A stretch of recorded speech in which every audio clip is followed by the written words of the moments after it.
Kalau bayangkan aja kalau proyek pembuatan gedung bertingkat itu bisa berapa tahun kan?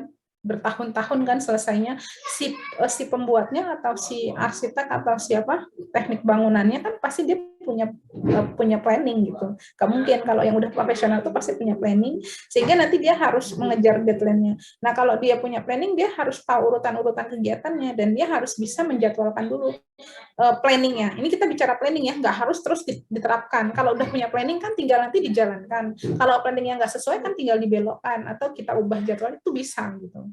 Tapi kalau kita punya planning dari awal, kita tetap ikut arah yang benar gitu ya, nggak yang kerjanya serabutan gitu. Nah, apalagi kalau proyek-proyek pembangunan yang gede-gede itu kan, bayangkan aja jumlah kegiatannya bisa sampai mungkin jutaan kegiatan. Nah, itu yang sangat-sangat dibutuhkan untuk membuat schedule-nya. Nah, ini contohnya ya, kita yang sederhana dulu, nanti kan kalau yang banyak ya sama aja. Coba tadi dibuat langsung aja, yang A, kegiatannya apa? Membangun lambung. Ya, membangun lambung. Jadi nanti Anda carinya gini, ini kan project, Anda misalnya mau apa? Project, punya saya project pembuatan kapal, misalnya ya.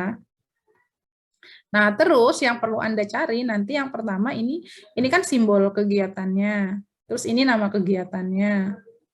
Terus ini namanya waktu ya di sini. Habis kegiatan tadi apa? Apa pendahulu apa waktu? Waktu. Nah, waktunya ini boleh kalau Anda proyeknya cuma 1 hari, ya waktunya dalam hitungan jam atau menit boleh. Tapi kalau proyeknya dalam 1 tahun atau bulanan, ya dalam hari juga boleh. Itu bisa diimplementasikan tetap di Microsoft Project. Nah, terus selain itu lagi ada namanya pendahulu. Nah, ini pendahulu. Nanti kita lihat pendahulu itu istilahnya di beberapa referensi itu namanya predecessor ya. Jadi simbol kegiatan waktu pendahulu. Nah, dalam proyek pembuatan kapal ini ceritanya ada 10 ya di situ ya. Ada 10 kegiatan ya sampai J kan ya. A, B, C, D, E, F, G, H, I, J. Nah, ada 10 ceritanya. Nah, ini yang menentukan siapa ya si yang mau kerja gitu. Dia punya planningnya ada 10 nih yang akan nanti saya kerjakan. Nah, yang pertama membangun lambung, waktunya berapa hari di situ? Berapa? Waktunya 10 hari ya. Terus ada pendahulunya enggak? Tidak. Nggak ada. Kenapa nggak ada? Karena memang dia kan dilakukan pertama kali. Kalau dia membangun lambung itu dijadikan, ini kan urut ya. Ini urut, yang pertama ini berarti kegiatan yang pertama kali dan seterusnya nanti lanjut sampai bawah. Nah, karena dia yang paling atas, membangun lambung ini dalam proyek pembuatan kapal dilakukan pertama kali, ya tentu saja dia nggak ada pendahulu kegiatannya kan, karena dia memang yang pertama kali dilakukan, jadi boleh ditulis strip. Nah, tetapi boleh juga yang kegiatan pertama kali itu nggak cuma satu, misalnya kayak bangun rumah tuh, kegiatan pertama kali bisa cari pekerja, beli bahan baku, misalnya. Terus membersihkan lahan misalnya. Nah, kalau memang itu tiga-tiganya dilakukan bersamaan pada saat pertama kali melakukan proyek, ya itu berarti nanti tiga-tiganya tidak punya pendahulu gitu. Boleh seperti itu. Kan tergantung planningnya aja. Nah, kalau sudah, selanjutnya setelah membangun lambung apa di sini B? Membangun tiang penyangga. Ya, waktunya? 3. Waktunya 3, pendahulunya? A. Terus kita tulis dulu ya. Yang C? Yang C, melapisi kapal. Melapisi kapal, waktunya? 4. 4, pendahulu? A. Yang D? Yang D, memasang dek. Oke, memasang dek, waktunya? 4. 4, pendahulu? B. Terus? Memasang tiang. Memasang tiang, waktunya? 2. 2, pendahulu? B. B. Terus? Mengecat kapal. Mengecat, waktunya? 4. 4, pendahulu? C. C. Terus? Memasang alat-alat. Memasang alat, waktunya? 3. Pendahulu? D. D. Terus? Memasang mesin. Mesin, waktunya? 2. 2 pendahulu. E, F. E sama F ya, ada 2. Terus Uji kebocoran. uji bocor. Terus waktunya 2. 2 pendahulu. H. H. Terus Uji jalan. uji jalan. Waktunya 1. 1 pendahulu. GI. G sama I. Nah, ini adalah data, ya terima kasih. Ini adalah data yang perlu kita kumpulkan dulu, yang perlu Anda cari dulu dalam mau memplanning proyeknya. Jadi kita kan mau menjadwalkan dalam sisi waktu kan ya, kapan selesai, kapan mulai. Nah, sebelum kita punya itu, kita harus punya ini. Jadi ada proyeknya apa. Nah, dalam proyeknya itu dia nanti akan terdiri dari berapa kegiatan. Ini enggak, sekali lagi ini planning ya, rencana.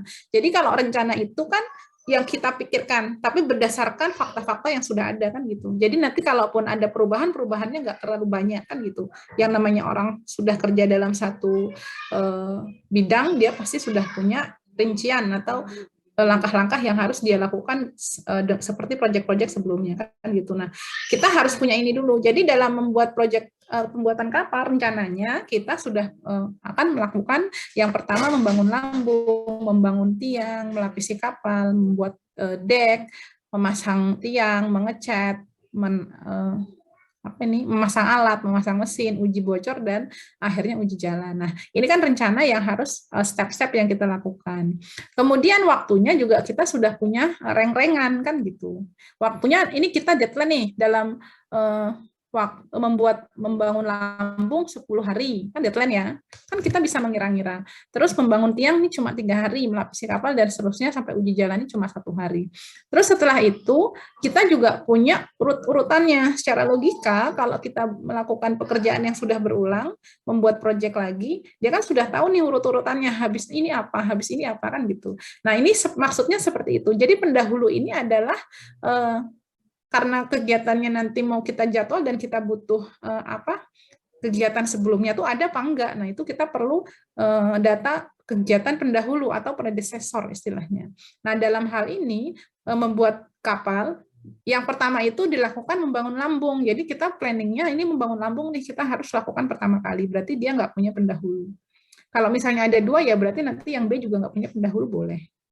Nah, kemudian membangun tiang, ini 3 hari, tapi syaratnya dia harus membangun lambung dulu. Kalau tiang lambungnya belum ada, ya nggak bisa membangun tiang, kan gitu. Jadi sangat logis juga, maka ditulislah pendahulunya kegiatan A, artinya kalau kita mau membangun tiang, berarti kita harus membuat lambungnya dulu. Gitu ya, secara logika. Sampai nggak masuk akal. Terus melapisi kapal, berarti kita juga harus tiang lambungnya selesai dulu. Yang mau dilapisi apa? Lambungnya belum jadi. Jadi syarat sebelumnya dan seterusnya. Nah, kalau mesin jika ya syaratnya itu. Jadi ada syarat-syarat yang diberikan dalam kalau nggak ada ya urut saja boleh. Tapi kalau nanti kita jangan urut itu kan berarti ya selain dia nggak apa yang dijadwal udah jelas ya, habis A B, habis B D, terus sampai Z nggak ada apa-apa, itu jadwal. Tapi kegiatan yang seperti itu tuh sangat jarang saya, karena dalam melakukan sebuah proyek pasti kegiatan-kegiatan yang bisa kita gabungkan supaya bisa mempercepat waktu kan. Yang seperti itu kita nggak perlu bikin gitu algoritma, ini nggak dipakai itu ya udah habis A B, habis B C selesai kan gitu. Tapi ya untuk mungkin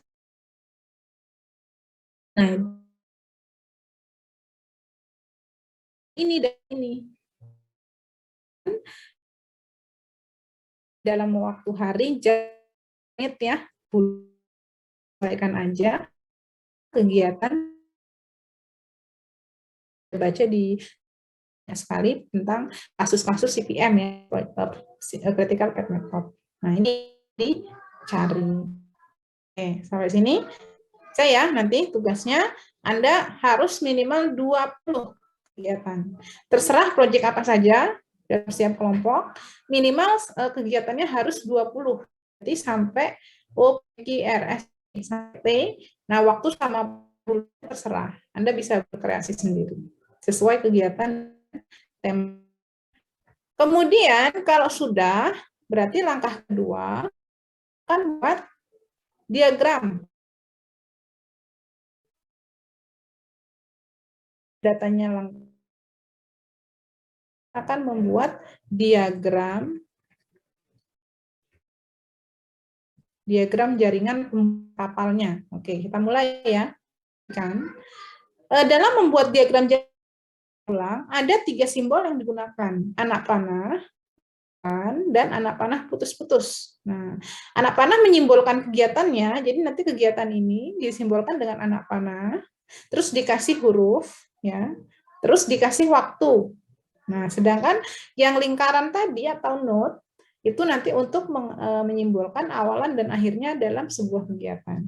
Nah, sehingga kita mulai saja. Pertama kali kegiatan ini kan dimulai oleh membangun lambung nih. Nah, berarti yang pertama kali kita bikin buletannya dulu. Buletannya di sini ya. Terus ada buletan lagi. Nah, gitu kan ya. Terus dikasih angka. Biasanya kalau yang pertama kali itu sih selalu yang paling pertama 1, 2. Ya, jadi dia selalu di awal note, di akhir juga note. Kemudian dikasih anak panah dari 1 ke 2. Nah, kayak gini. Terus dikasih huruf ya, dikasih huruf. Si kegiatan anak panah ini kan tadi membangun lambung. Simbolnya apa? Simbolnya kan A, berarti dikasih di sini A. Boleh. Waktunya ditulis di sini 10, karena 10 hari. Boleh A,10 atau di bawahnya boleh. Nah, ini dia menyimbolkan dari cerita kegiatan ini. Jadi ini berbentuk kalimat, ini berbentuk simbol. Ya, ciri khasnya penelitian operasional itu hampir sama ya semuanya. Kalau kita mau selesaikan sebuah kasus, karena kasusnya berupa soal cerita, problem solving, dan sangat kompleks, kita tentu pasti butuh bantuan, entah itu huruf, entah itu simbol, entah itu gambar dalam penyelesaian metodenya. Sehingga akhirnya dalam bentuk simbol, makanya baru kita bisa olah dalam sisi matematisnya.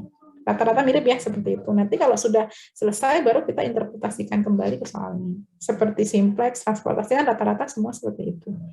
Nah, kemudian kalau sudah, nah perhatikan ya, perhatikan nanti nggak bisa ini. Ini pasti UAS keluar. Nah, setelah kegiatan A apa? Yang punya pendahulu kegiatan A apa? Dibaca. Ini kan kegiatan A. Dilihat di sini. Ya, setelah bikin yang pertama di sini, Anda lihat ada nggak yang pendahulunya kegiatan A? Nah, ternyata yang pendahulu kegiatan A ini ada 2 kan? B sama C, yaitu membangun tiang dan melapisi kapal. Berarti nanti kalau dalam menggambar dari note 2 ini artinya, atau saya bacanya note ya, note 2 ini artinya kan kegiatan A sudah selesai nih, 10 hari kan selesai. Nah, setelah kegiatan A, ini ada kegiatan selanjutnya, yaitu kegiatan B sama C, karena kegiatan B sama C ini sama-sama pendahulunya A. Berarti kegiatan ini, dari setelah kegiatan 2, dia keluar 1 kegiatan A, kegiatan B, 1 lagi kegiatan C, ada 2 kegiatan gitu, ya kan? Logis kan? Anak panah diagramnya dengan ini sama kan? Jadi yang setelah kegiatan A selesai, ada 2 anak panah yang keluar. Yang pertama kita namakan, ini boleh dibolak-balik, mau B-nya di atas atau C-nya di atas boleh. Ya, misalnya ini B-nya saya taruh di sini, yang kedua C.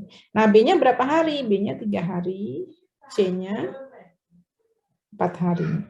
Ya, membacanya B sama C sama-sama pendahulunya A, karena sebelum B dan C keluar, anak panahnya, kegiatan A selesai. Artinya dia nggak boleh mendahului kegiatan A. Karena syaratnya kegiatan B dan C haruslah A-nya sudah selesai. Itu makna dari diagramnya. Jadi sama dengan maksud yang ada di tabel. Nah, kemudian setelah itu ada nggak pendahulunya kegiatan B? Apa? D dan E. B dan D dan E. Nah, berarti nanti kita kasih dulu notnya yang B kalau begitu, karena kita mau kerjain yang B dulu kan. Nah, setelah itu kasihlah angka selanjutnya. Yang tadi kan yang terakhir di 2 nih, berarti kita lanjutkan di sini yang ke not ke-3. Jadi urut. Nah, dari B ternyata ada 2 yang kegiatan selanjutnya yang pendahulunya sama-sama B, yaitu kegiatan D sama E. Berarti nanti dari kegiatan B selesai, ada 2 anak panah nih. Nah, sebentar. 1D, 1E. 1D, itu ya, satunya. Ini bentuk gambarnya. Ini sangat-sangat bebas ya, nggak harus seperti saya. Angka satunya di atas, terus turun ke bawah boleh, dari satunya sebelah kiri, terus keduanya ke kanan boleh kan, yang penting ada arah panahnya, jadi kan nggak masalah. Nah justru kalau sama persis dengan temannya itu, wah berarti saling contek, karena secara logika Anda berpikir itu kan nggak mungkin sama ya dalam proses pembuatan diagram ini. Nah misalnya kayak gini. Kok malah tak? Saya salah klik. Nah, kemudian kalau sudah yang kegiatan yang setelah B tadi itu D sama E ya, berarti kita buat di sini D, misalnya di sini E. Nah, kegiatan E-nya itu adalah 2, kegiatan D-nya itu adalah 4. Gitu. Nah, lanjut habis itu ini kegiatan F nih. Silahkan nanti dilihat, atau yang mau ada kegiatan D dulu boleh, yang dikerjakan yang mana dulu. Nah, ini kegiatan F, ini pendahulunya kan C nih. A, B, C, D kan sudah ada tuh kegiatannya. Sekarang kegiatan F pendahulunya kan C. Nah, berarti C itu dikasih bulat. Yang ini kan C. Ini kan C, dikasih bulat dulu. Itu ya. Terus dikasih angka selanjutnya, berarti habis 3, yang terakhir 4 di sini. Baru keluarlah kegiatan F. Kita turunin aja biar muat anak panahnya. Nah, ini adalah kegiatan F. Kegiatan F waktunya 4 hari. Gitu. Terus kegiatan G, ini pendahulunya D. Nah, berarti kita bisa buletin lagi. Kok ada anunya?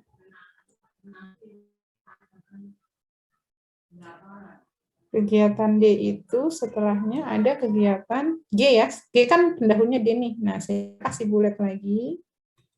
Dikasih angka selanjutnya, angka 5 berarti habis 4 tadi.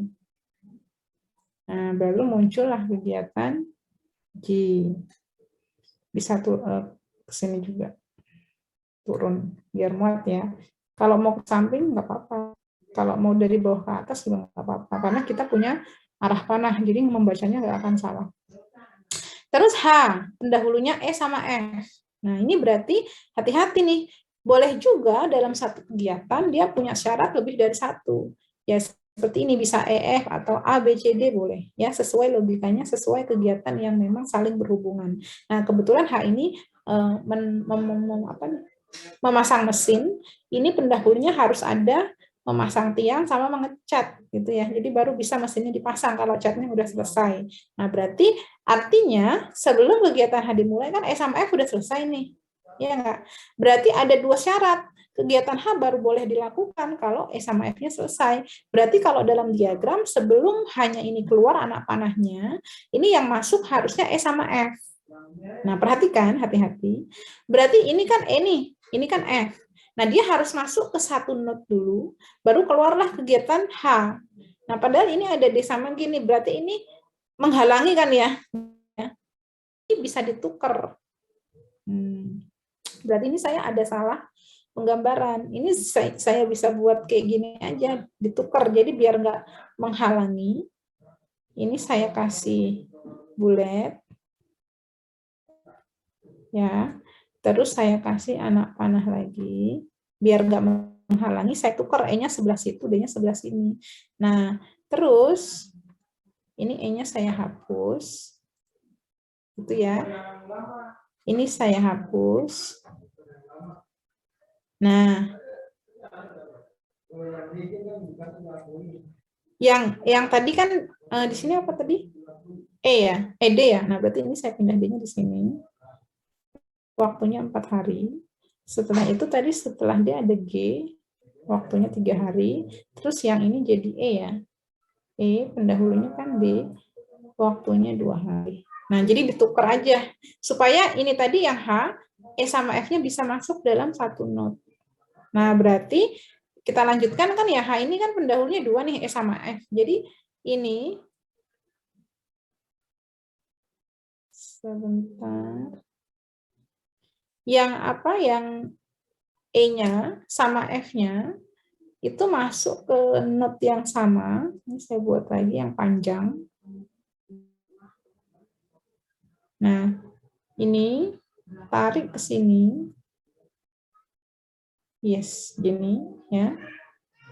Terus dikasih not 1. Nah, ya kan? Yang satu dari E masuk ke situ, yang satu dari F masuk ke situ, dikasih angka setelah, berarti yang 5 di sini tadi ya. Ini kan 5, berarti ini 6 selanjutnya. Baru keluarlah kegiatan H. Ya, karena H pendahulunya 2, jadi H ini harus keluar jika F sama E ini selesai. Artinya kalau di diagram E sama F masuk ke satu not yang sama, berarti kan selesainya bareng gitu ya. Barulah kegiatan H bisa dimulai. Nah, jadi H bisa kita tuliskan waktunya 2 hari. Gitu. Nah, ini bedanya yang masuk ke satu not sama yang 2 not. Kalau kedua not artinya syaratnya lebih dari 1 kegiatan. Terus habis itu I pendahulunya H. Nah, berarti kita lanjutkan. I pendahulunya H. Berarti kita buat lagi not selanjutnya. Terus kita kasih angka lagi.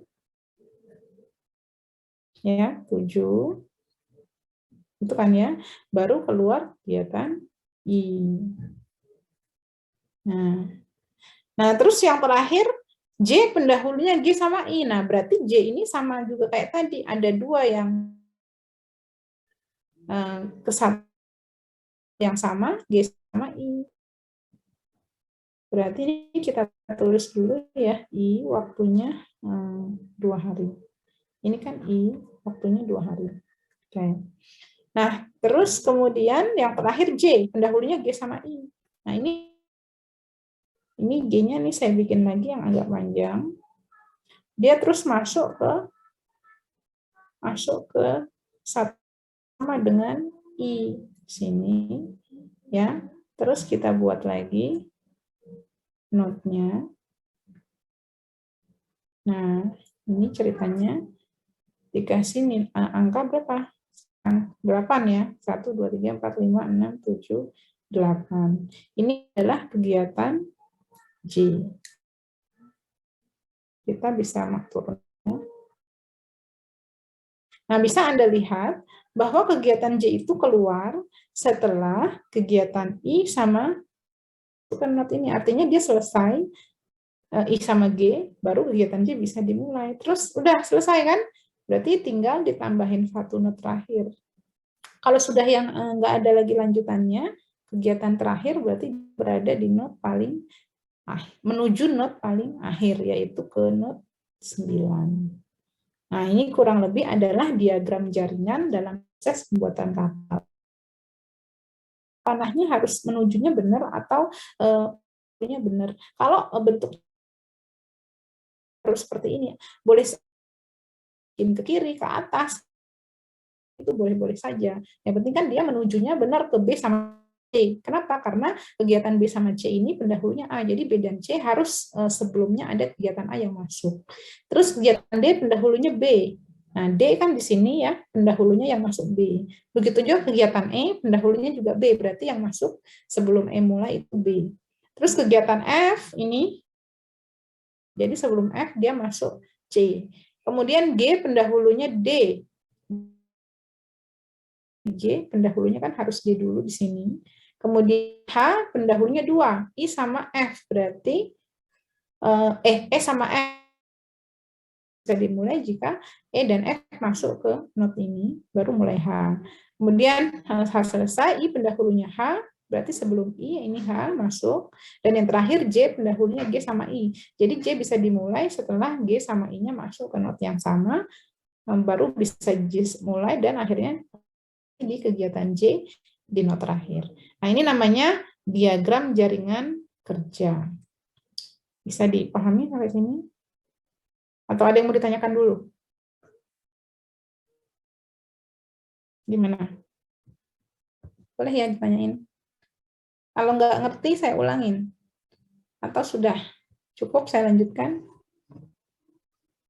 Semakin banyak kegiatannya, tentu saja. Banyak sekali, bayangkan kalau perusahaan itu punya 1000 kegiatan dalam satu proyek, ya kan gambarnya sangat besar kan ya. Jadi kalau kita hitung secara manual juga sangat susah. Makanya muncullah program atau aplikasi yang Microsoft Project itu dan kawan-kawannya. Terus hati-hati dalam menggambarkan, nanti kalau bisa jangan sampai ada garis yang berpotongan ya, kalau bisa. Tapi mungkin kalau soal untuk manual nggak mungkin sebanyak itu ya, pasti kan dibatasin mungkin sampai paling banyak 30 kegiatan, yaitu kalau bisa gambarnya kelihatan alurnya potong. Kayak tadi kan saya harusnya ini kan ini karena hanya ini harus F sama E kan, jadi dia motong yang kegiatan di sini, makanya saya pindah. Nah, itu teknik juga sih supaya gambarnya jadi kelihatan nggak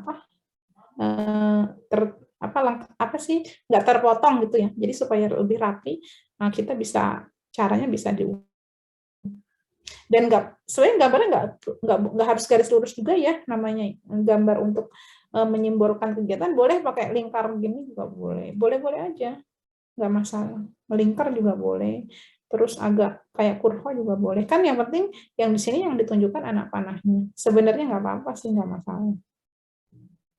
Baik, ada pertanyaan dulu sampai sini? Ini langkah pertama, belum selesai nih, belum sampai mendapatkan jadwal yang kita inginkan. Ini baru step 1, membuat diagram jaringan. Tapi di sini kuncinya, kalau jaringanmu salah, pasti jadwalnya salah. Karena nanti kita akan mengacu pada gambar ini untuk menentukan jadwal yang paling optimal. Ini jangan sampai salah. Kenapa? Gimana caranya? Ya tadi dicek satu persatu, udah benar belum? A ini pendahulunya nggak ada. Oh iya, dia karena pertama kali. Udah benar belum nih B pendahulunya A? Oh iya benar, berarti yang masuk sebelum B itu A. C pendahulunya A juga betul. Nah, jadi ceknya satu persatu, begitu dilihat dari pendahulunya di anak panah mana yang masuk, itu kegiatan apa. Gitu, sampai sini ada pertanyaan dulu apa enggak? Belum, Bu. Benar, belum. Nanti kalau ini ya ditanyakan ya, supaya kan kita itu belajar penelitian operasional cukup panjang. Jadi cukup lumayan perlu memahami step by step. Ya kalau nggak ada saya lanjutkan. Nah nanti makanya saya suruh Anda cari kasus sendiri supaya Anda bisa mencoba dengan kasus Anda. Kalau nanti ada kesulitan boleh ditanyakan, difotoin aja ke WA saya, nanti saya bantu untuk membuat yang benarnya seperti apa. Atau kita revisi gitu. Diagram kerja. Kemudian kalau sudah, pastikan diagramnya betul. Yang kedua, ini harus mencari jalur kritis. Menentukan jalur kritisnya.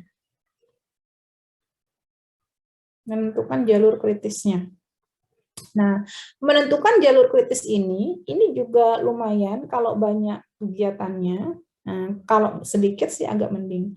Nah, untuk menentukan jalur kritis ini, kita cari semua jalur yang mungkin dari not 1 yang awal sampai not terakhir. Yang ini kan 9 ya, not terakhir, not 1 kan awal. Nah, dari not 1 sampai not 9 ini, ada berapa jalur yang bisa dilewati yang mungkin? Coba kita sama-sama. Yang pertama lewat mana? Dari 1 ke kemana? Langsung hurufnya aja. Dari ini kan misalnya nih, kita mau cari jalur dari 1 ke 9 ya. Kan tapi kan karena ini banyak, jadi kan bisa banyak jalan nih, bisa lewat A, B, D. Ya, ini saya contohin ya. Bisa lewat, terus itu kan lihat arah panahnya kan.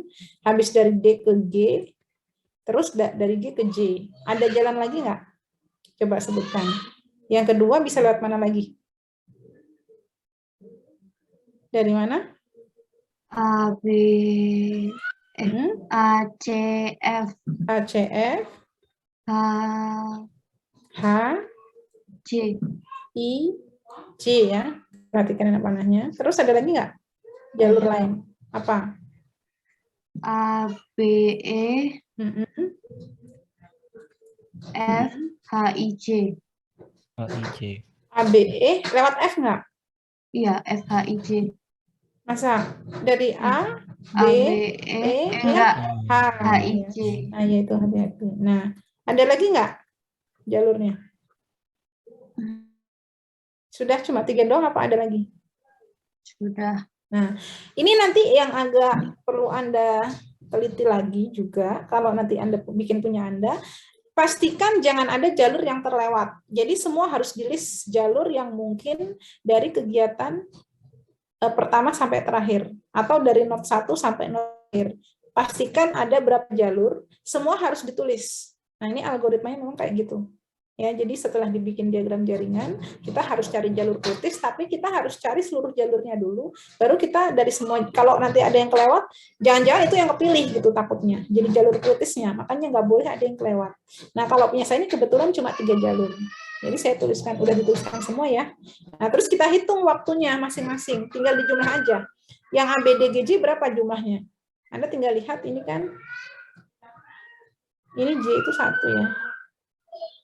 Dari A, B, D, G, J ini total jumlah waktu yang diperlukan berapa? Dihitung jumlahnya. 21, Bu. 21. Oke, yang kedua? 21. Ya, betul. Yang kedua, A, C, F, H, I, J. Berapa? 23. Oke, terus yang ketiga?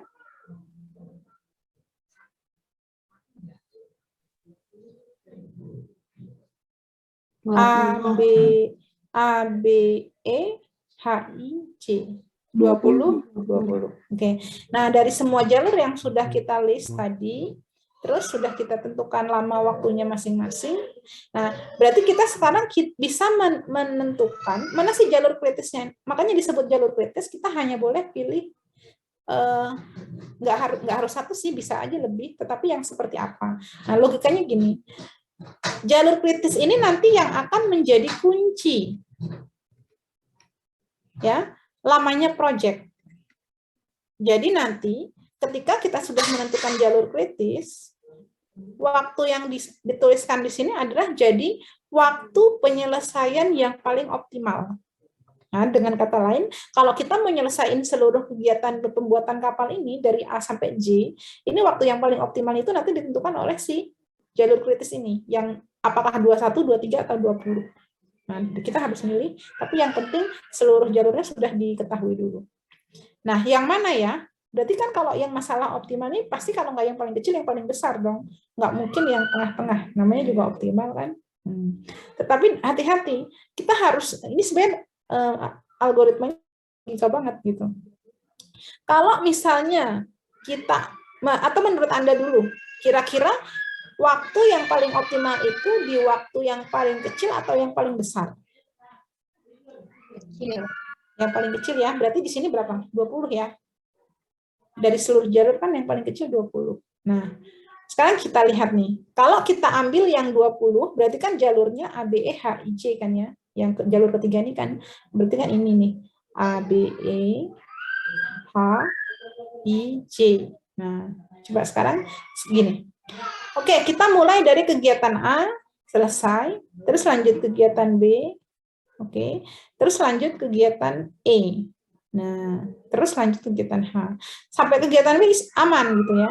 Jadi waktunya kalau mau sampai kegiatan E ini kan berarti 10, 3, 13 sampai 2, 15 hari. Nah, habis itu kegiatan H itu kan dimulai 15 hari. Nah, kemudian kita kan nggak boleh meninggalkan kegiatan yang ini juga dong, yang ACF kan, karena sebelum kegiatan H, ini ada 2 syarat, harus F sama E selesai, berarti E itu selesai di waktu ke-15, sedangkan F selesainya di waktu keberapa? Kan bisa kita jumlahin ya, kegiatan A 10 hari. Ke-18. Ke-18. C itu berapa tadi C? 4 ya? 4. Nah, C 4. Nah, sekarang secara logika menurut Anda nih, kegiatan H ini kan harus dimulai, syaratnya E sama F selesai, baru bisa kegiatan H. Tetapi kegiatan E ini baru selesai di hari ke-15, kegiatan F ini baru selesai di hari ke-18. Beda, selesainya beda, tetapi kegiatan H ini harus dimulai jika dua-duanya ini sudah selesai. Baru bisa, istilahnya saya makan itu harus nunggu masakannya matang kan gitu ya. Kalau setengah matang masa saya udah makan kan nggak bisa. Mana yang dimasak misalnya di situ ada jagung atau ada wortel gitu. Masa baru jagungnya yang wortelnya yang masak, jagungnya belum saya mau makan. Nah, kan harus dua-duanya matang dulu kan gitu logikanya. Nah, berarti secara logika H ini dikerjainnya setelah hari 18 sampai hari 15? Hari 18. Nah, iya. Hari ke-18 kan? Kenapa? Karena kita juga harus mempertimbangkan kegiatan F ini apakah sudah selesai atau belum. Kalau dipaksain nanti kegiatan F nggak maksimal. Nah, jadi optimal itu belum tentu yang paling cepat, yang paling mudah, yang paling simple. Belum tentu. Optimal itu adalah sesuatu yang hasilnya nanti bagus. Bagaimanapun langkahnya, yang paling bagus, yang paling ya optimal gitu. Itu istilah optimal itu kan di atasnya min atau max. Nah, dalam kasus ini berarti nanti jalur kritisnya itu kalau berarti ini 18, berarti kan lanjut hanya kan jadi 20 kan? Terus lanjut I-nya kan jadi 22. Lanjut ke J-nya jadi 23. Nah, berarti dia akan selesai di waktu yang paling justru lama. Bukan yang paling cepat. Kalau kita ambil yang paling cepat, nanti banyak kegiatan-kegiatan yang harusnya waktunya lebih, kepotong. Akibatnya apa? Akibatnya yang pertama kegiatan belum selesai, ataupun dipaksa selesai berarti kan harus lembur, harus tambah uang, ya kan? Harus tambah pekerja, harus tambah bahan baku. Nah, kita nggak mempertimbangkan itu dulu karena kita masih planning. Jadi kita tetap ambil yang optimalnya yang sama-sama sudah selesai semua dengan sesuai jadwal yang diberikan di hari yang 23. Berarti nanti kalau sudah dapat seluruh jalur kritisnya dari diagram ini, kan Anda list tuh semua jalur kritis, jalurnya yang seperti tadi, dari A sampai terakhir. Anda cari waktu yang paling lamanya, bukan yang paling kecil, ya, bukan yang paling cepat. Nah, kalau sudah dapat, berarti jalur inilah yang kita sebut dengan jalur kritis. Jadi jalur yang punya waktu yang paling lama ini justru kita jadikan sebagai jalur kritis. Jadi jalur kritisnya kita sudah ketemu di A, C, F, H, I, J. Jadi jalur kritisnya A, C, F, H, I, J. Ya, kita kasih tanda A, C, saya kasih double ya, yang jalur kritis A, C, F, H,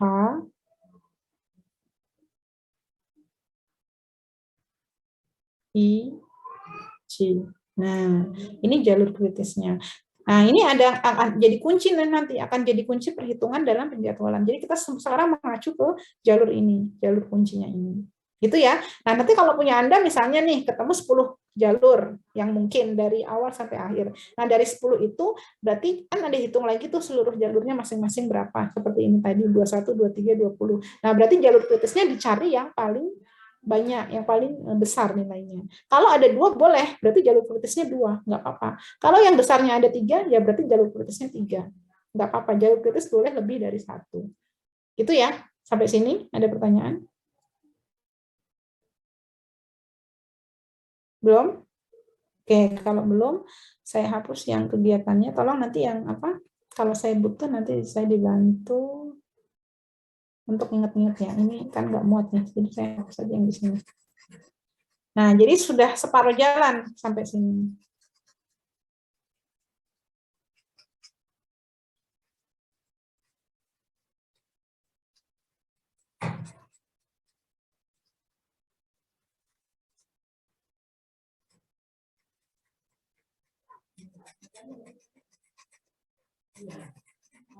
Nah, kalau sudah, langkah yang ketiga, ini kita menentukan, nanti di slide itu ada semua ya, ini saya bikin manualnya, menentukan yang namanya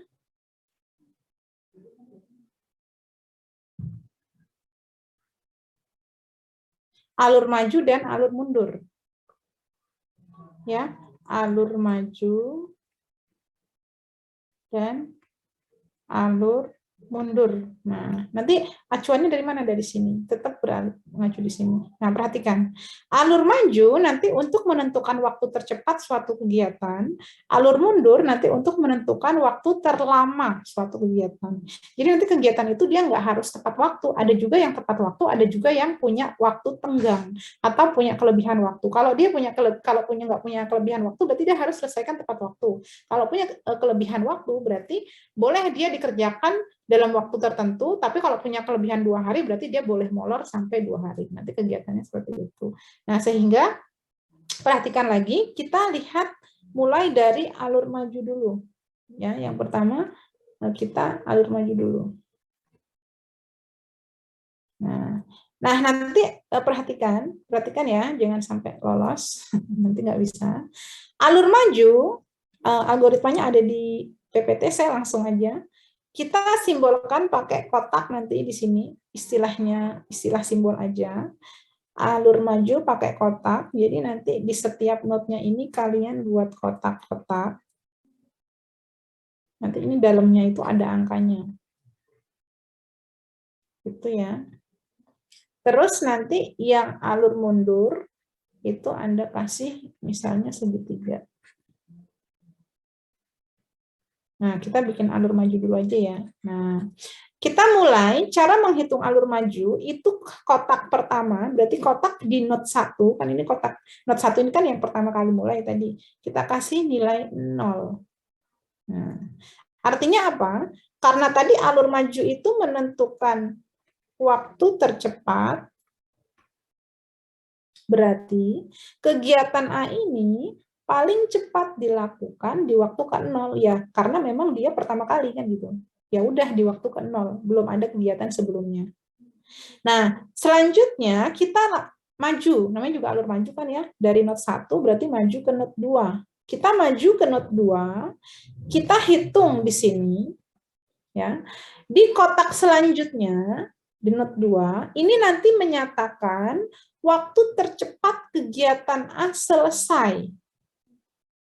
Ya, waktu tercepat kegiatan A selesai. Berarti kalau kegiatan A ini waktunya 10, dimulainya di waktu ke-0, berarti kotak di node 2 ini berapa waktunya? Nah, berarti tinggal ditambah. Iya, ditambah logika kan? 0 ditambah 10. Pasti dia selesai di waktu 10. Terus lagi maju lagi ke node selanjutnya, yang habis 2 kan 3 nih, berarti ketiga dulu. Jadi urut. Nah, berarti yang 3, berarti nanti kegiatan B cepat selesai di waktu keberapa? 13. Karena kegiatan B-nya mulai di waktu ke-10 setelah A, baru kan waktunya 3 hari kan ya? Berarti kan paling cepat selesai 13. Terus yang 4? Yang 4? Dari C kan ya, berarti 10 tambah 4. Terus yang 5? 17. Yang 6? Nah, yang 6 hati-hati, perhatikan dulu. Ada 2 nih soalnya dia. Kalau yang lain tadi kan 1 yang masuk. Nah, yang 6 ini ada dari F, ada dari E, ya kan? Yang dari F berarti berapa? Yang dari F? 18. Yang dari E? 15. Nah, karena dia yang tercepat yang dicari, berarti nanti diambil yang paling kecil. Kalau 2 yang masuk, berarti pilih dari 2 yang paling kecil. Kalau yang masuk 3 atau 4 atau berapapun, pilih yang paling kecil. Sehingga yang diambil antara 18 sama 15 kan ya, berarti yang 15. Ya, yang diambil yang terkecil. Kalau notnya lebih dari 1 yang, anak panahnya masuk lebih dari 1. Terus masuk lagi ke 7. Berapa? Kotak 7. 17. 17. Terus 19. nah 19 ya. Sorry, kok ada yang salah nih, kok 19.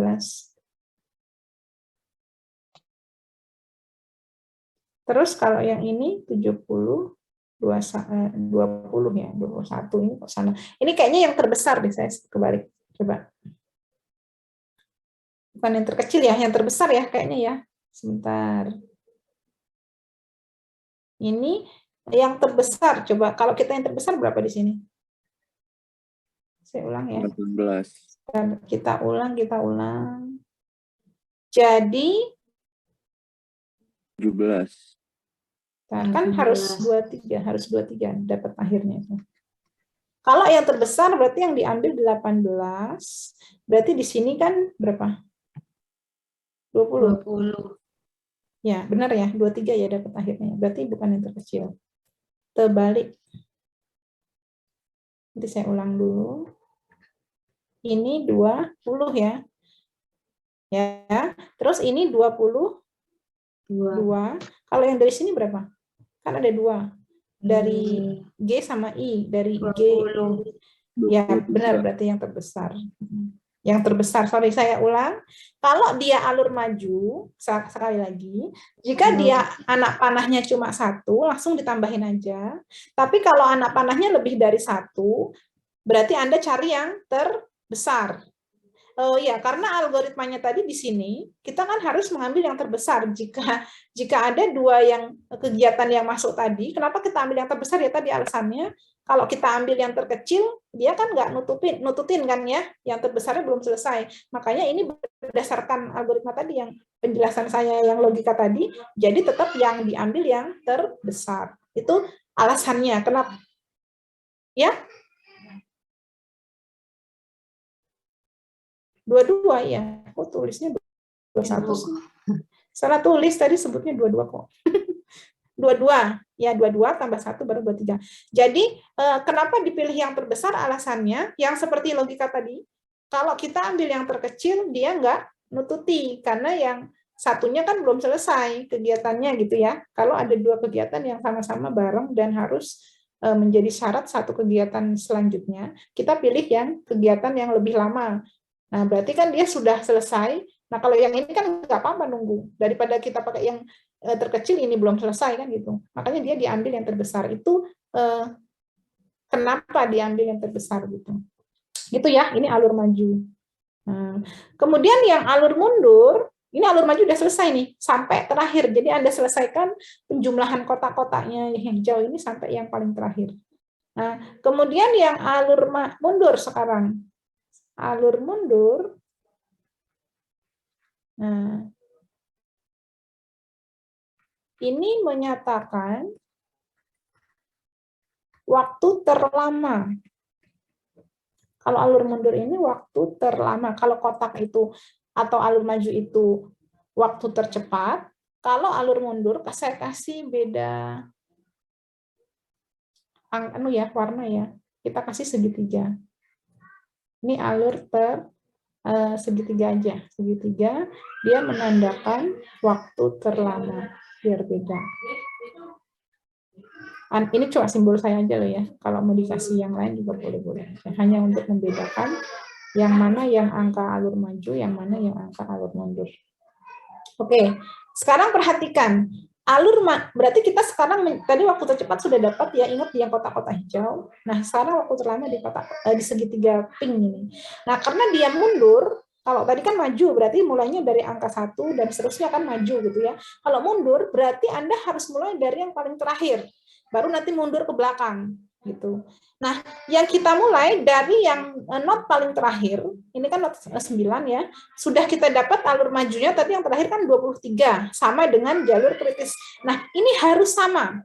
Ini dengan ini, Anda pastikan harus sama. Kalau nggak sama, pasti salah. Jadi jalur kritis sebagai acuan, 23, yang kita dapat dari yang waktu terlama tadi.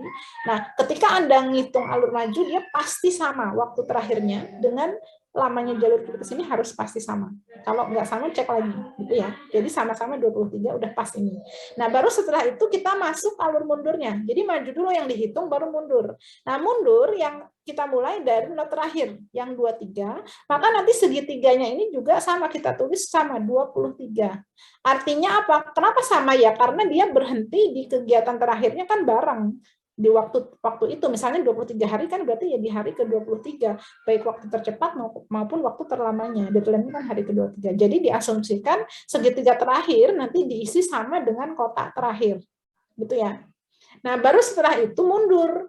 Dari not 9 mundur ke not 8. Kalau tadi kan maju sesuai urutan angka, ini sekarang mundur sesuai urutan angka.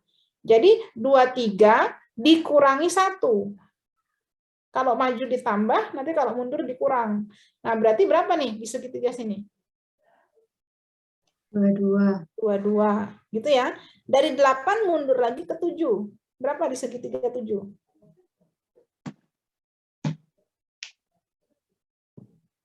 20. Mundur lagi ke 6. 18.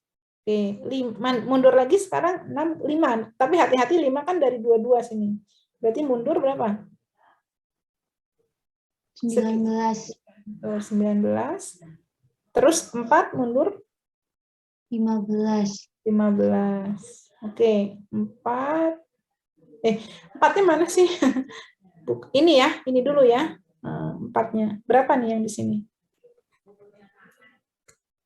Yang 4 dulu, habis 5. Berarti kan F ya, ini kan 8 dikurangi 4. Berarti 4 ya. 14. Ini 18, Mbak. Sorry. 14, betul. Nah, baru 3. Nah, ini tadi salah. Hati-hati kalau mundurnya dia lebih dari 1. Kalau dia mundurnya lebih dari 1 kan, yang pertama yang mundur ini, yang ke not 3 kan ada dari D, ada dari E. Ya, ada dari D, dari E. Kalau dari D berapa? Kalau dari D berapa angkanya? 15. 15. Kalau dari dari E? 16. 16. Nah, berarti nanti kalau yang maju tadi diambil yang paling besar, nanti kalau yang mundur justru kebalikannya. Tadi saya terbalik, diambil yang kecil. Jadi yang diambil yang 15. Alasannya kenapa? Alasannya karena yang segitiga ini kan dia waktu terlama. Ya, kalau ada waktu terlamanya 2, yang satu 15, yang satunya 16, berarti kan tetap kita yang ambil yang lamanya paling sedikit gitu. Jadi waktu terlama supaya dia nanti hasilnya optimal, kalau ada 2 waktu terlama ya kita tetap ambil yang paling cepat kan gitu maksudnya. Gitu ya. Jadi diambil yang paling kecil kalau mundur. Nah, setelah 3 ini kedua juga sama, ada 2 dari C sama dari B. Berarti kita ambil yang berapa? Yang dari B 15 dikurangi 3, 12. Yang dari C 14 kurang 4. 10. Nah, yang terakhir dia pasti sama dengan 0. Kalau Anda benar ngitungnya, ini segitiganya nanti berakhir di 0. Kalau misalnya ada yang kelebihan, berarti Anda yang salah hitung. Maka bisa dicek ya dengan cara, ya nanti awalannya harus selalu 0, segitiganya juga 0. Yang akhirannya ini harus sama dengan jalur kritis 23. Kalau Anda dapat jalur kritisnya misalnya 50 nih, berarti nanti kotak sama segitiga akhirnya harus 50. Itu cara ngeceknya. Nah, nanti ini adalah waktu-waktu untuk kita menjadikan acuan menentukan jadwal atau waktu tercepat dan terlamanya. Ya, nah ini sudah ya, sehingga nanti kita punya, kalau ini sudah selesai, kita punya langkah keempat, ini membuat tabel waktu ya, akurasi, tabel akurasi waktu. Nah, kalau sudah dapat tabel akurasi waktu, nanti selesai dapat jadwalnya. 2 kali langkah lagi. Nah, tabel akurasi waktu ini kita bisa tuliskan kegiatannya lagi. A, B, C, D, E, F, G, H, I, J. Sama terus waktunya di sini. Berapa ini? 10. 3 ya. C-nya 4. D-nya 4. E-nya 2. F-nya 4. G-nya 3. H-nya 2. 2, 1. Nah, setelah ini Anda tulis di sini waktu mulai tercepat. Saya nggak muat ya. Saya bikin mulai tercepat gitu aja ya. Mulai tercepat. Nggak muat. Oke, kita ininya naikin dikit deh biar muat.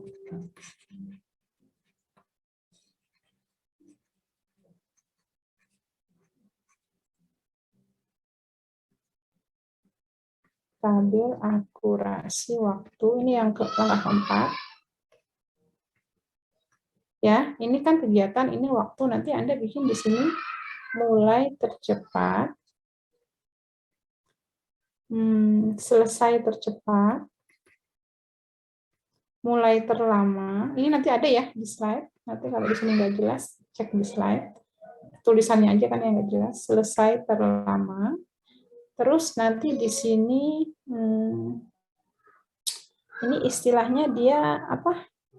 Waktu tenggang. Ada waktu tenggangnya atau enggak? Dah, ini aja sementara.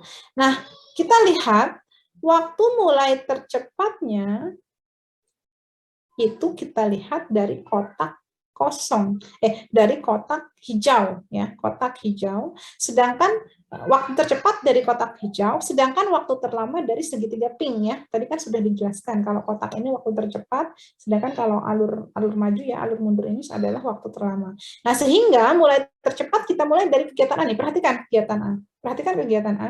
Ini kan ada di sini kegiatan A. Nah, waktu dia mulai tercepat di waktu keberapa? Ingat, lihat kotak hijaunya aja. Berapa? Waktu mulai tercepat? Di waktu keberapa? Di situ di kotak hijau ada angka berapa? 0. 0. Tulis di sini 0. Nah, kegiatan A mulai tercepatnya di waktu ke 0 karena di waktu mula-mula, ya. Jadi pasti 0. Selesai tercepatnya berapa lama? Anda hitung ini dijumlahkan dari mulai tercepat ditambahkan lamanya dia berlangsung. Kan 10 hari kan ya. Berarti mulai tercepat 0 ditambah 10. Berarti selesai tercepat dia 10. Hati-hati ya, di sini agak hitung di sini.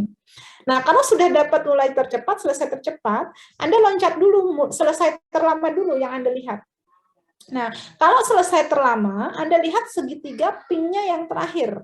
Ini kan kegiatan A, masih kita bicaranya. Kegiatan A, segitiga pinknya ini kan dia di sini. Di akhirnya. Di segitiga pink akhirnya. Yaitu di 10 kan. Berarti maksudnya kegiatan A ini selesai paling lama itu juga di waktu ke-10. Nah, berarti nanti yang diisi yang ini dulu. Ini ditulis 10. Nah, karena selesai terlama di waktu ke-10 dan dia berlangsungnya 10 hari, berarti mulai terlama di waktu keberapa? Bagi kamu. Waktu terlama 10. Lamanya 10 hari. Berarti mulainya dia di waktu keberapa? 0. Iya, 0. Nah, sekarang waktu tenggang ini artinya kegiatan A ini ada tambahan waktu enggak? Maksudnya gitu. Kalau waktu tercepat sama waktu terlamanya sama, ya berarti kan enggak. Ya kan? Tapi kalau waktu tercepat sama waktu terlamanya ada selisih, berarti dia punya waktu tenggang. Nah, berhubung ini kegiatan A sama-sama tercepatnya 0, mulainya, selesainya sama-sama 10, berarti dia tidak punya waktu tenggang. Jadi waktu tenggangnya 0. Nggak ada. Artinya kegiatan A ini nggak boleh molor, harus selesai. Kalau dia mau, ini kan kita sudah pastikan nih dia 23 hari berarti selesainya. Ini artinya jalur kritis ini nanti proyek ini harus selesai 23 hari.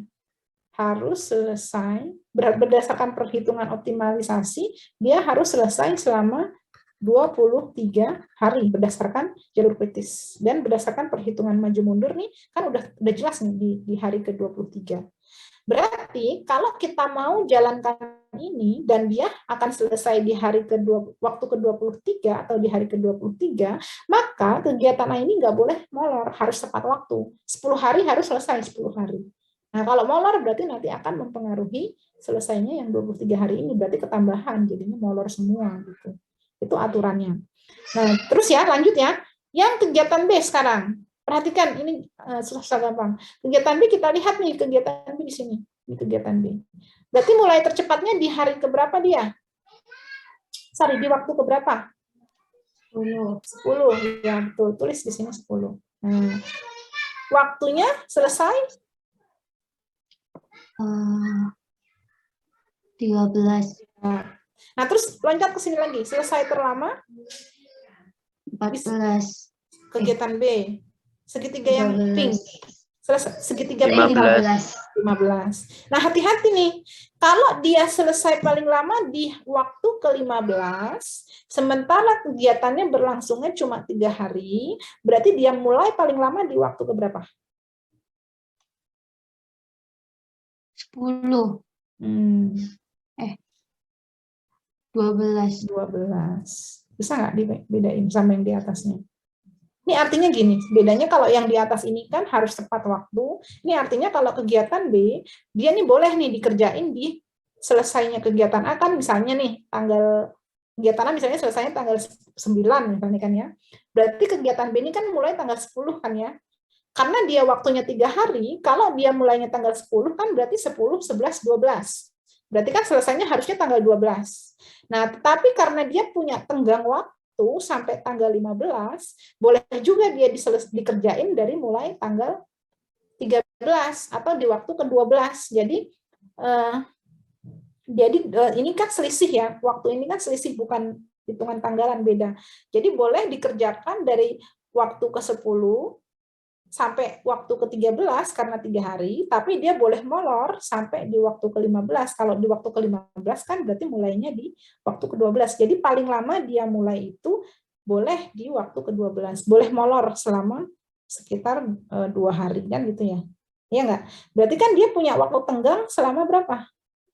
2 hari. Ya, ini satuannya waktu ya, bukan tanggal, beda.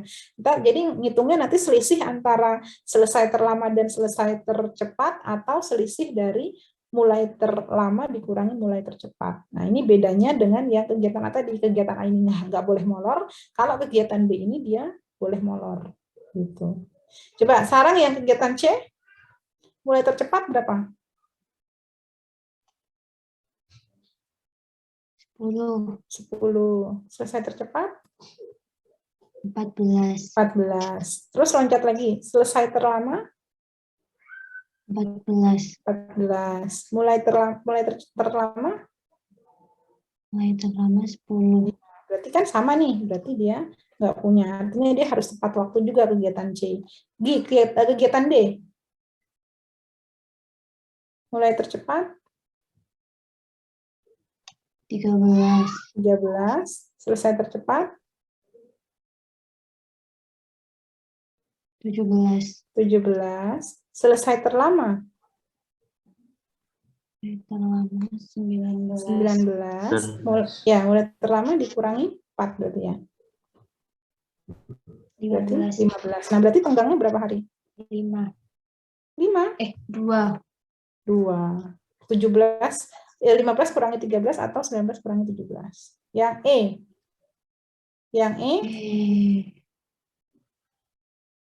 13. Selesai mulai tercepat? 18. Nah, ini coba sedikit bentar perhatikan. Ini sama-sama 13 karena D sama E itu memang mulainya kan setelah B kan. Nah, ini kan bisa dianalisa juga nih. Kegiatan D sama ini bareng mulainya setelah B selesai. Makanya kenapa dia mulainya bisa sama 13 gitu. Karena sama-sama setelah kegiatan B-nya selesai. Nah, kita lanjutkan. Selesai terlamanya berarti kegiatan E 18. 18. Betul. Mulai terlama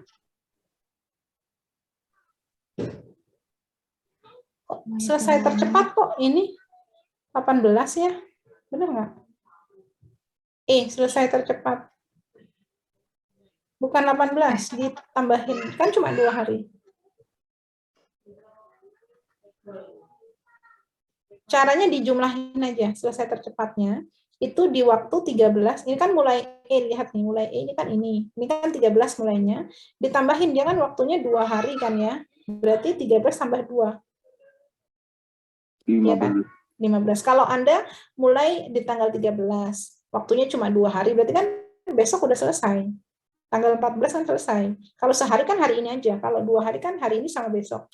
Berarti kan selesainya di waktu ke-15. Gitu ya. Nah, terus dia waktu selesai paling lama kan 18. Yang segitiga ini kan setelah E. Berarti mulai paling lama kapan? Dikurang. Iya, betul.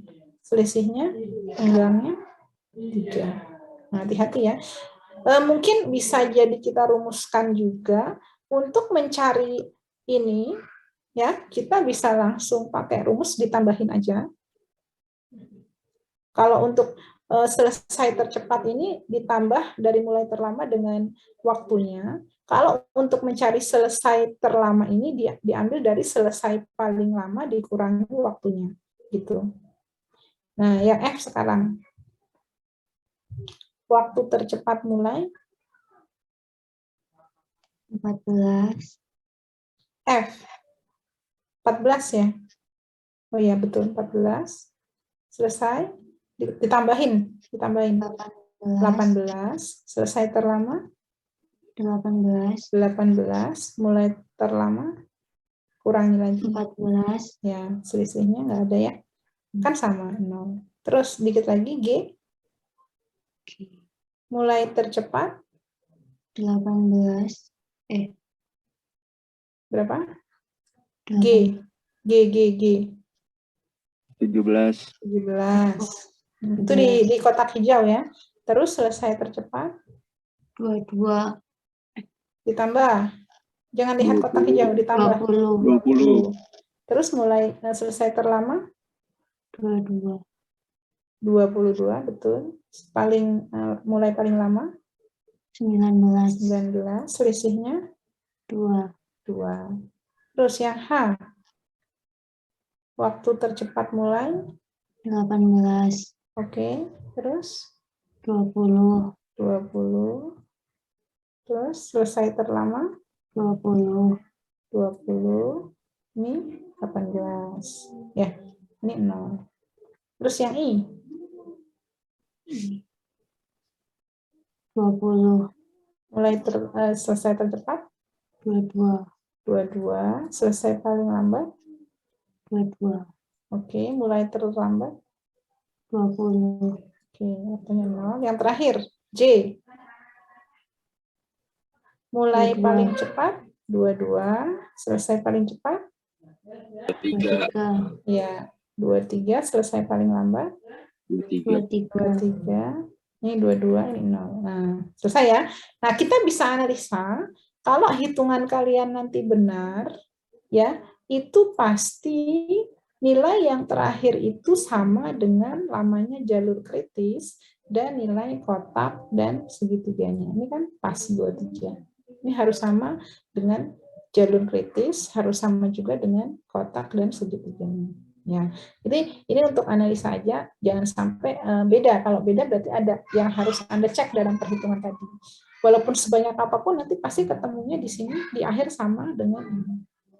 Nah, ini namanya akurasi waktu untuk menentukan nanti waktu mulai tercepat mulai, terlambat, selesai, tercepat, dan selesai terlambat suatu kegiatan. Karena kan kegiatan itu tadi ada yang tepat waktu, ada juga yang dia punya tambahan waktu. Nah, kalau punya tambahan waktu ini, dia sebenarnya boleh kerjanya santai atau boleh juga diundur kerjanya, asalkan nanti selesainya sesuai deadline yang ditentukan. Nah, itu kan teknik ya, teknik apa untuk mengerjakan di lapangan kan. Kalau kita mau kejar deadline 23 hari nih, ya berarti kita harus mengikuti ini. Tapi kalau nanti seandainya udah jadi, terus tiba-tiba wah ada hujan, ada kecelakaan atau ada apa kan, berarti harus pending. Nah, kita bisa merubah kegiatan itu sesuai di mana. Misalnya di F sampai F lancar. Wah, ternyata di sini hanya ini molor nih gara-gara ada kecelakaan misalnya pekerja. Terus ada berarti kerjaan harus berhenti misalnya, berarti harus molor 5 hari. Oh, berarti jadinya kegiatan H ini harusnya 2 hari kan jadi 7 hari. Nah, kalau dia jadi 7 hari, berarti otomatis kan alur majunya berubah. Ya enggak, tadinya dia ditambahin 2, berarti kan tambahin 7. Berarti jadi 25. 25 berarti ke sini jadi 26. 26 berarti jadi 27 jadi 28. Oh, berarti kalau nanti di kegiatan H ini dia molor jadi 7 hari, berarti selesai kegiatannya bisa jadi sampai 28 waktunya. Nah, itu bisa kan itu. Kita bisa analisis lagi karena kalau kita udah punya planningnya ini, ya kita otomatis kalau ada kegiatan-kegiatan yang memperlambat, kita juga bisa merubah schedule-nya, tapi seminimal mungkin tetap molornya tidak sampai kebablasan, gitu. Sesuaikan dengan waktunya.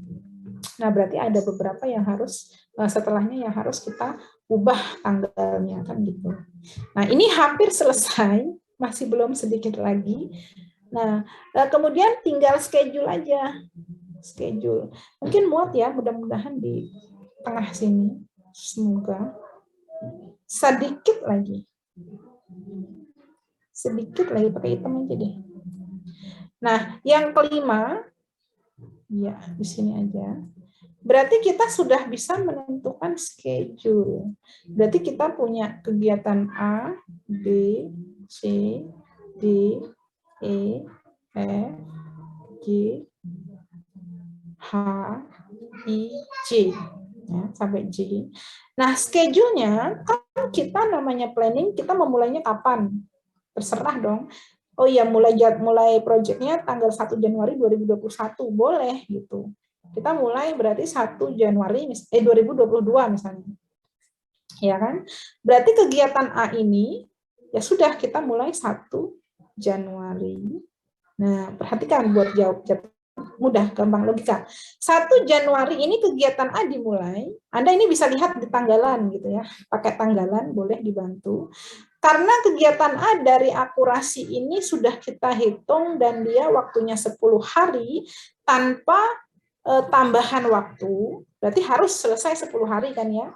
Nah, berarti kalau kita mulai 1 Januari berlangsung 10 hari, kalau mulainya 1 Januari selesai tanggal berapa? 11. Coba hati-hati. 10. Kalau sekarang tanggal 1 kan dihitung ya. Coba pakai tanggalan, makanya tadi saya minta kalau bingung. Tanggal 1 hari ini, tanggal 2, tanggal 3, tanggal 4, tanggal 5 kan udah 5 hari. 6, 7, 8, 9, 10 kan. Jadi tanggal 1-nya dihitung. Berarti sampai tanggal 10.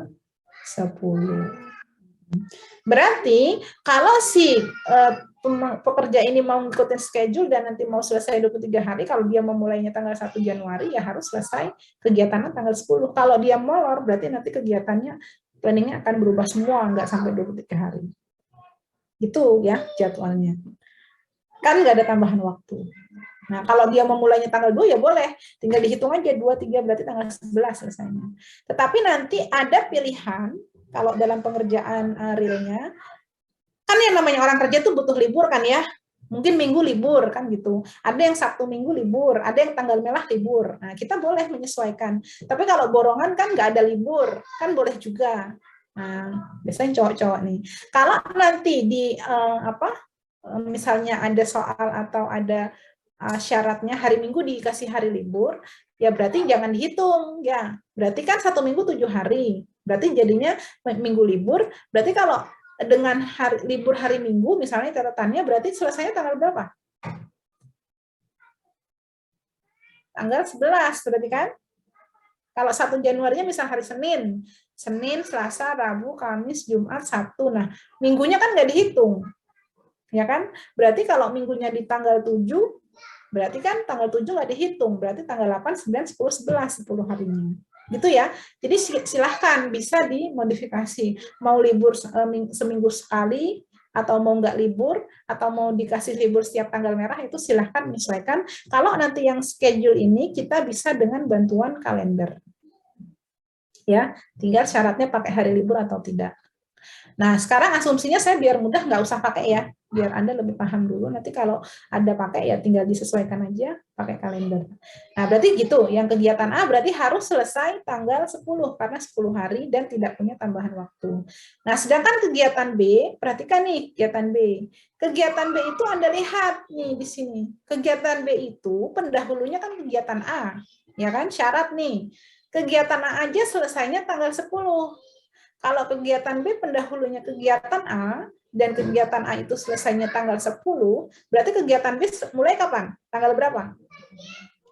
11. Ya, gitu, 11. Berarti dia baru bisa dikerjain tanggal 11 Januari. Nah, waktunya berapa? 3 hari.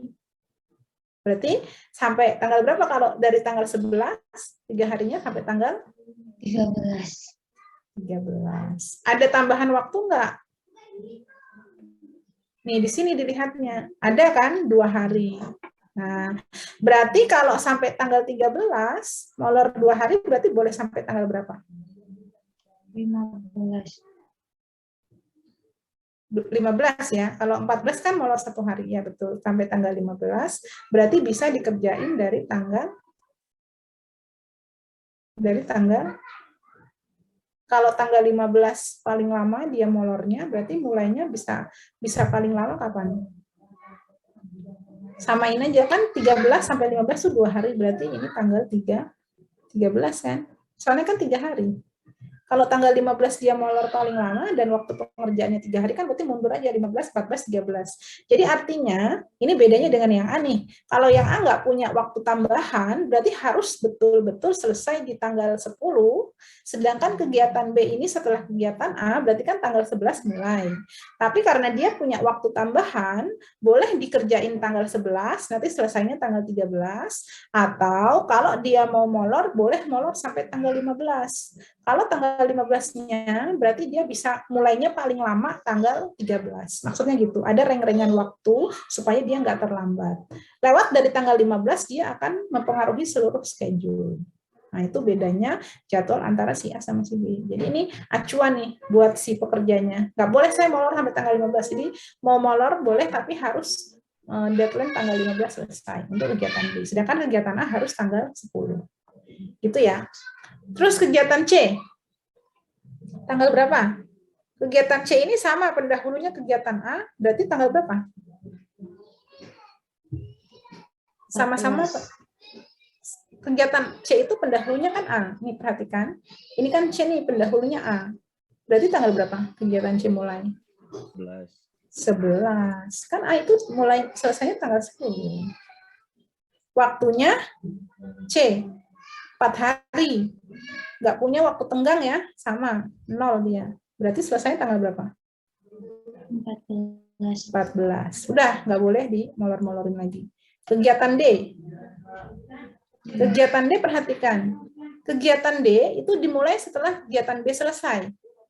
Ya, ini ada hubungan antar pendahulunya ini jangan sampai salah. Kegiatan D dimulai setelah kegiatan B. Nah, kegiatan B ini kan mulainya tanggal 11, paling cepat tanggal 13. Ya enggak? Berarti kegiatan D ini baru bisa dikerjain setelah kegiatan B. Ya berarti dia baru bisa mulai tanggal 14, paling cepat kan gitu. Karena kan kegiatan B paling cepat tanggal 13 selesai. Maka kegiatan D karena pendahulunya B ya jadi tanggal 14. Waktunya berapa hari? 4 hari D. Berarti selesai tanggal berapa? 14, 15, 16, 18. 17. 14-nya kan dihitung. Ya. Nah, ini pakai kalender ya, biar nggak salah. Nah, tetapi kegiatan dia punya waktu tenggang 2 hari.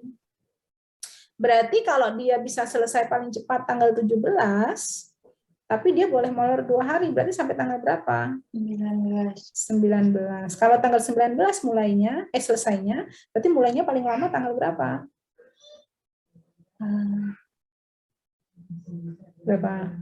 16. Iya, betul. 16. Karena 4 hari. 16, 17, 18, 19. Jadi artinya kegiatan D ini paling cepat bisa dikerjain tanggal 14 setelah kegiatan B selesai, tapi boleh molor sampai tanggal 19. Yang penting nggak molor dari tanggal 19. Atau kalau dia mau prepare ya, tanggal 16 ini paling lama harus sudah mulai. Ya, supaya kalau 4 hari kan waktunya cukup. Nah, gitu. Kegiatan E mulai tanggal berapa? Kegiatan E ini pendahulunya B. Ini ya, E pendahulunya B. Berarti sama ya, tanggal 13. 14. Kegiatan E ini waktunya 2. Ini kegiatan E yang mana ya? Ini kita lihat di sini, 2 hari. Dia punya waktu tenggang itu. Berarti selesainya tanggal berapa kalau 2 hari? 15. Betul. Waktu tenggangnya berapa? 2. 2. Kegiatan E. Tenggangnya berapa? 3. 3. Berarti kalau tanggal 15 dia paling cepat bisa molor sampai tanggal berapa? Kalau 3 hari. 18. Berarti kalau 18 paling lama selesai, mulai paling lama kapan? 2 hari. 2 hari kan? 17. Ya, 17. Jadi boleh dikerjain paling lama tanggal 17 nih, karena waktunya 2 hari. Jadi biar selesai tanggal 18. Terus yang F. F itu pendahulunya ini. C, pendahulunya F. C itu baru selesai tanggal 14. Ini kan C. Berarti F mulai tanggal berapa? 15. 15. Oke. 15 waktunya berapa hari F? 4. 4. Berarti selesai tanggal 19. Hati-hati. Jangan dijumlah. Kalau tanggal kan dihitung dari tanggal 15-nya. 18. Ya, jadi hati-hati ya di sini. Bisa dibantu kalender. Ada tambahan waktu nggak kegiatan F? Tidak Tidak. ada. Terus kita lanjut kegiatan G berarti. Kegiatan G, pendahulunya siapa? D. D kan? Ini kegiatan G, pendahulunya D. Nah, D ini paling cepat selesai tanggal 17. Berarti bisa paling cepat mulai kegiatan G itu tanggal berapa? 18. 18. Waktunya? 3. 3. Berarti selesai tanggal? 20. Betul. Ada waktu tenggang? Ada. Ada. Berapa hari? 2. Berarti sampai tanggal? 22. 22. Berarti paling cepat, paling lama mulai tanggal? 3 hari 20. waktunya. Ya. Terus H. H pendahulunya. Nah, ini hati-hati yang H. Karena dia pendahulunya ada 2, E sama F kan ya.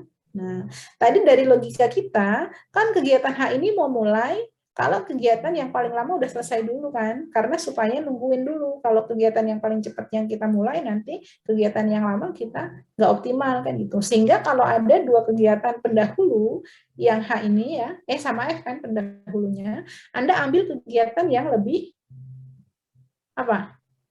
Yang selesainya lebih apa? Lebih lama logikanya. Jadi H kita lihat kan pendahulunya E sama F nih, berarti kan ini sama ini.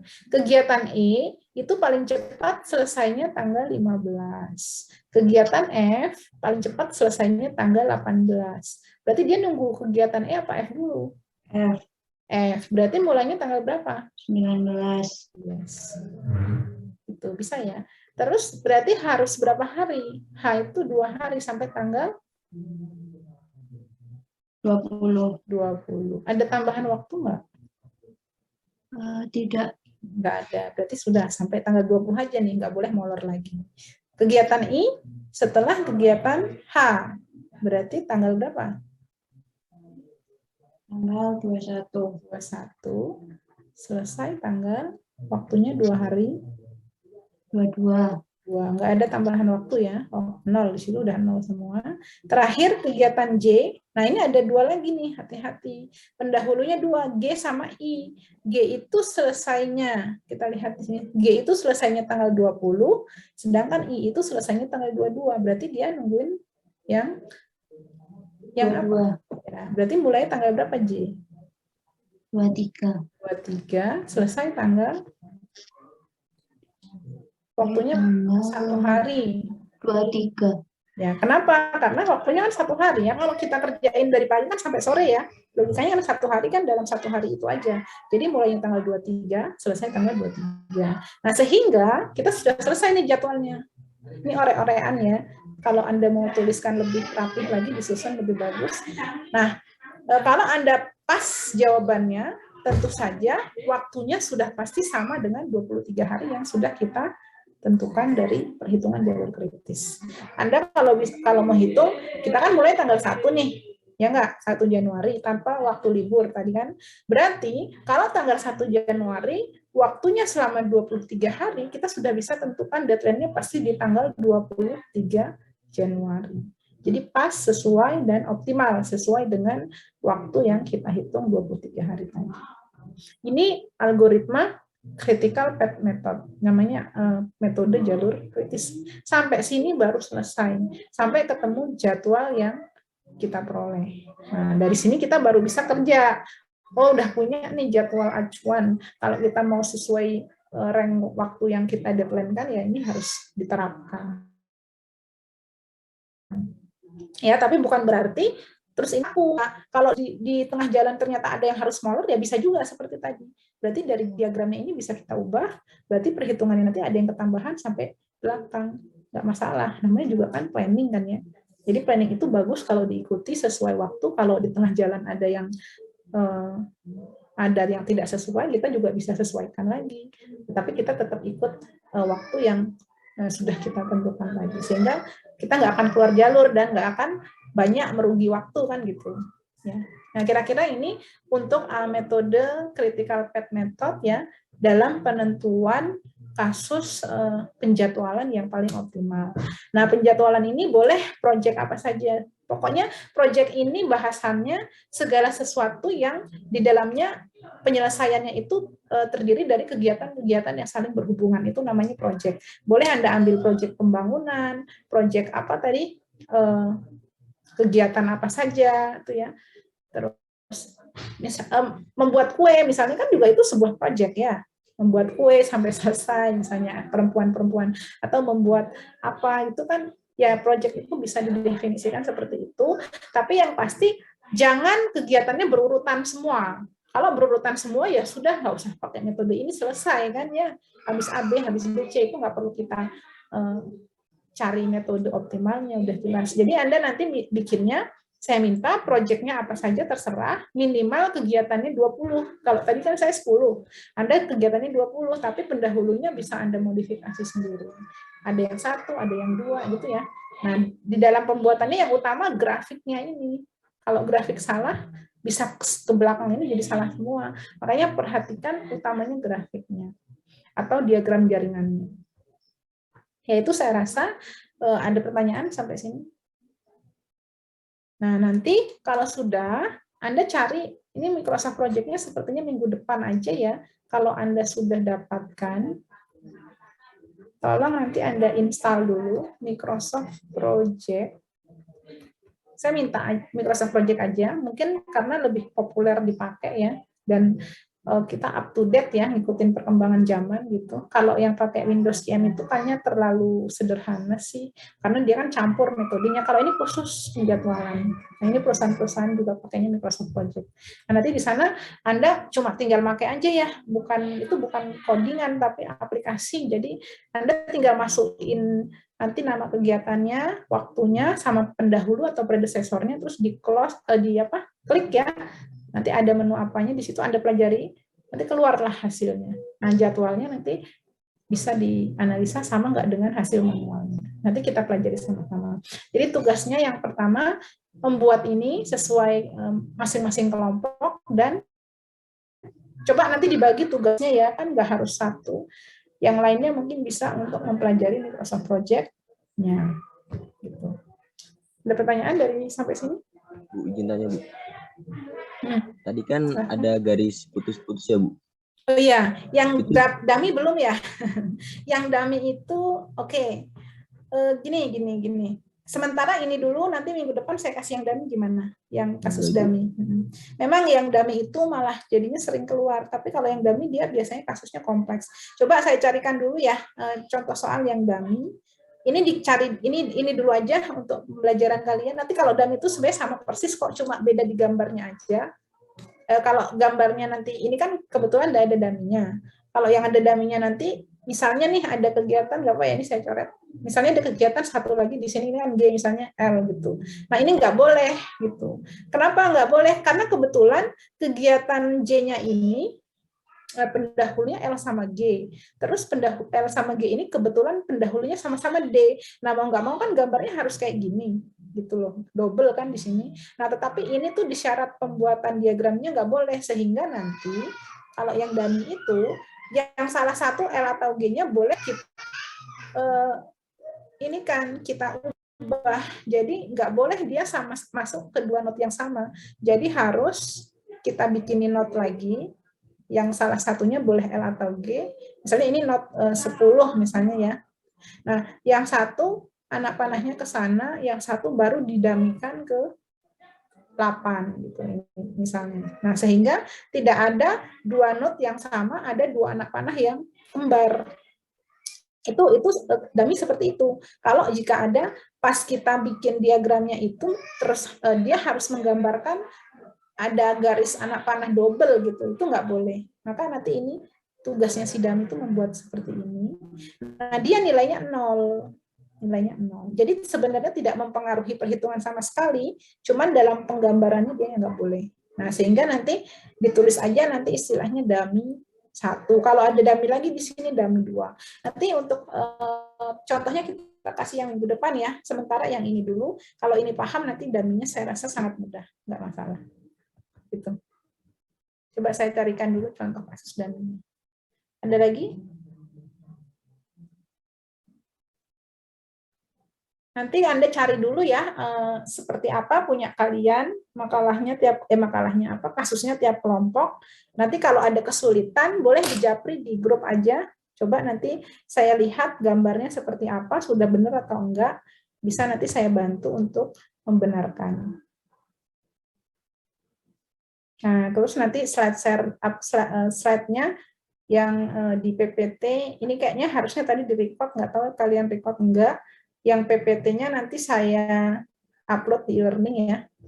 Tapi sih ini sama dengan yang di PPT, cuma yang ini tadi kan hitungan manual aja. Kalau yang di PPT itu ya biar lebih paham ya. Kalau pakai PPT itu kurang ini sih. Ngejelasinnya kalau cuma baca aja kan nggak enak gitu. Nah ini tadi sebenarnya udah ada kok. Nah ini sama persis. Nah, ini sudah langkahnya di sini. Tuh, ini kan sama ya, segitiga sama kota. Terus ini alur maju, alur mundurnya tadi, akurasinya. Nah, ini jadwalnya. Nah, sampai situ. Ini cuma keulang aja, Mas, Mbak. Ini dihapus aja nanti. Anda lihat dan sesuaikan ya. Yang sampai slide 17 aja kok hasil akhirnya itu. Ini udah keulang lagi. Jadi, slide-nya yang benar sampai slide 17 ini udah selesai. Sehingga endingnya apa? Endingnya berupa schedule. Bukan sampai sini ya. Sampai sini belum selesai. Ini nggak ada maksudnya kan ini. Apa sih angka-angka ini nggak tahu gitu. Nah, tapi ending dari kasus ini adalah schedule ini. Sampai dia mulainya kapan, selesainya kapan. Baru selesai. Ditambah nanti dengan output dari Microsoft Project-nya hasilnya sama apa enggak. Gitu. Gimana? Ada lagi yang mau bertanya? Saya sambil buatkan presensi ya, belum ada presensi.